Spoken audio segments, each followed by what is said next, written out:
नमस्कार। भुरगढ़ अनुपम प्राथमिक शाला की तरफ से अनुपम समाचार बुलेटिन में आप सभी का स्वागत है। आज तारीख है 23 जनवरी 2026 और तिथि है माघ शुक्ल पंचमी।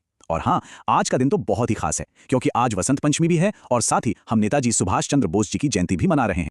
तो चलिए अब नजर डालते हैं आज के समाचारों पर, जिन्हें खास तौर पर संकलित किया है श्री माधव भाई प्रजापति जी ने। देखते हैं आज देश दुनिया में क्या कुछ हो रहा है। तो सबसे पहले बात करते हैं अंतर्राष्ट्रीय समाचारों की, और यहाँ तकनीक और सिनेमा दोनों ही जगत में कुछ बहुत बड़ा हो रहा है। वाह, जो हम सिर्फ फिल्मों में देखा करते थे ना, अब वो हकीकत बनने जा रहा है। जी हाँ, इस साल चीन में एयर कैब नाम की उड़ने वाली कारें बिकना शुरू हो जाएंगी। जरा सोचिए, हमारा आने जाने का तरीका पूरी तरह से बदल जाएगा। और कमाल की बात तो ये है कि अभी तो ये लॉन्च भी नहीं हुई हैं और 2000 एयर कैब पहले ही बुक हो चुके हैं।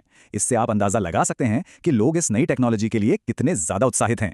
अच्छा, अब टेक्नोलॉजी से हटकर जरा सिनेमा की दुनिया का रुख करते हैं।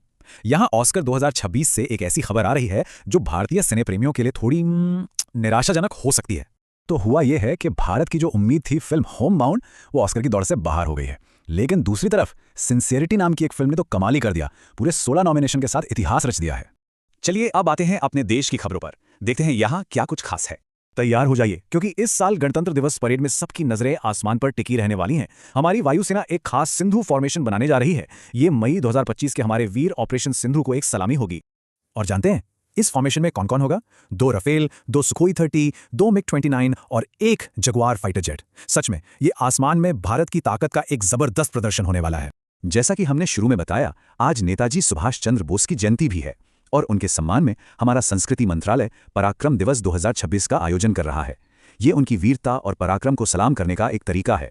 ये खास कार्यक्रम 23 से 25 जनवरी तक अंडमान और निकोबार के श्री विजयपुरम में आयोजित किया जाएगा और इसमें नेताजी के जीवन से जुड़े 13 प्रतिष्ठित संस्थान एक साथ हिस्सा ले रहे हैं। अब एक बहुत बड़ी खबर आ रही है ऊर्जा के क्षेत्र से। भारत अपना पहला थोरियम पर आधारित न्यूक्लियर पावर प्लांट लगाने जा रहा है और ये महाराष्ट्र में स्थापित होगा। ये वाकई देश के लिए एक मील का पत्थर साबित होने वाला है। इस प्लांट की बात करें तो इसमें 2 यूनिट्स होंगी। एक की क्षमता होगी 1540 मेगावाट और दूसरे की 440 मेगावाट। मतलब साफ सुथरी ऊर्जा की तरफ ये एक बहुत बड़ी छलांग है। चलिए अब रुक करते हैं कुछ राजनीतिक खबरों का और देखते हैं कि सरकार की तरफ से क्या बड़े फैसले लिए गए हैं।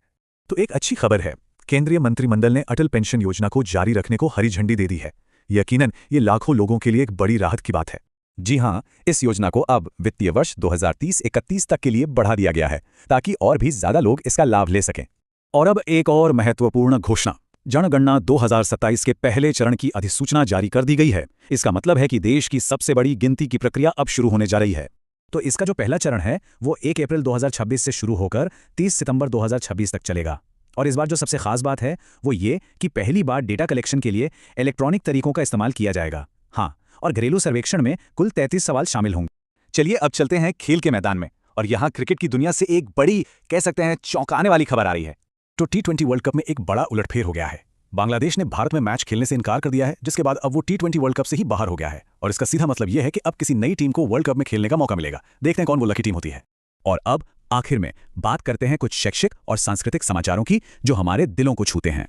जैसा कि हमने शुरू में ही जिक्र किया था, आज पूरे देश में बसंत पंचमी और सरस्वती पूजा का त्योहार बड़े ही जोश और पारंपरिक उत्साह के साथ मनाया जा रहा है। ये दिन विद्या की देवी मां सरस्वती को समर्पित है।